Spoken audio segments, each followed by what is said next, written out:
Mark, for the past 3 years, you've come in first, and Jay, for the past 2 years, you've come in second. How awkward is it right now to be sitting next to each other? You know what? Like, do you hate each other? I mean, that's the thing is with the event, it's very good-spirited. We're all here for the cause to help support Memorial Sloan Kettering Center. Great cause. Great cause. I mean, we know that cancer research. Cancer research. They treat more pediatric cancer patients than any hospital in the world. So to partner with a foundation like that has been an honor. To meet Jay has been an honor, and really all of the participants. So you're frenemies in the event. Basically, you're frenemies. I would say friends. You know, unless he doesn't like me, I would just say friends. All right, look, I feel like a hero if I make it through a Barry's boot camp. Please explain what exactly is involved in this decathlon.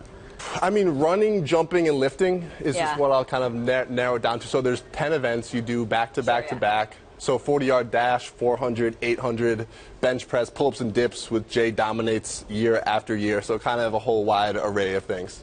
So it's not a traditional Olympic decathlon. There's no javelin. There's no pole vaults. Just kind of running, jumping. And what's the hardest event for each of you?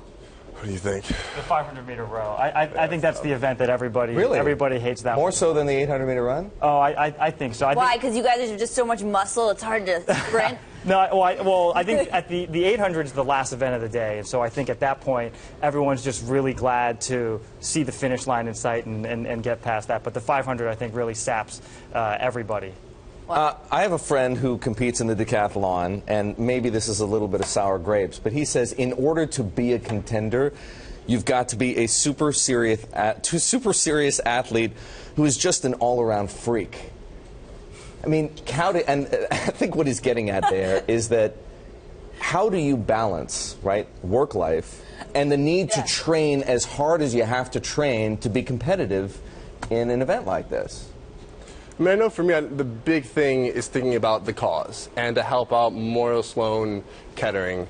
To know that we've been able to raise $5 million so far through the decathlon. For this year, we're trying to raise $2 million. So far, last year in one day alone, we raised over $200,000. So the training is motivated by that. Is that you?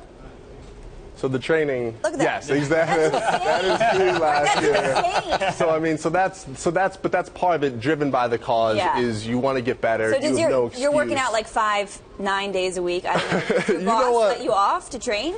So it's either before work or after work. I mean, that's the thing. It's just always making time. I mean, knowing it's for a cause. So if you can get in, if you have half an hour, if you have 45 minutes, you can go to the gym, go for a run outside. There's really no excuse. Or you could have a drink. You can do that too. There's 24 hours in a day. Jay, what's your weekly training regimen like?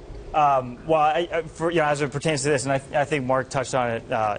You're really motivated by the fact that you're asking people to donate, and you really want to feel like you earn those donations. I mean, every dollar that is donated goes directly to Memorial Sloan Kettering and it supports a great team of oncologists and I think this year, in particular, it's funding trials for 20% of children who don't respond to traditional cancer treatments. And so, when you ask people to donate on your behalf, I think you really want to feel like you earn it. And so, for me, I mean, I work out 6 days a week in preparation for this event. How many hours a week? It's about an hour and a half to 2 hours a day. Same for you? Yeah, about that. They can't give away their secrets. Well, what's this insane-looking mask? So this is the Bane mask. Yeah, I guess that's what everybody kind of nicknames it. Can you put it on? Oh, I think I'll just leave it on the. I think it looks better on the. Erik can put it on. Sure. If he wants to, I think it looks perfectly good on the table there. But it's a high altitude training mask. So the idea, and if you talk, you'll sound kind of like Bane too. And so honestly, after put it on properly. After finishing second for a few years, I just thought, well, I need something different. Yeah. And no reason not to give it a shot. So Mark, are you kind of shook right now? Yeah. I mean, Bane's a scary guy. That mask is scary. I mean, yeah, I don't want to see that. It might show up in my nightmares. I mean, Erik looks pretty terrifying. Hard to breathe in here. Yeah. He's a bit of a germaphobe. Is this so this is a big moment for him as well.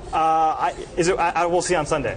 Yeah. We'll see on Sunday. You guys are such good guys. We keep asking you stupid questions and you just promote the charity. I love it. If people want to give you some money, you did? I said I got to take it off before I run out of oxygen.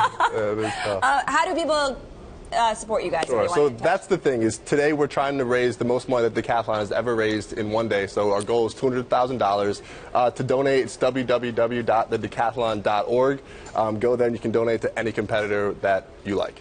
Fantastic. It's a great cause. Memorial Sloan Kettering.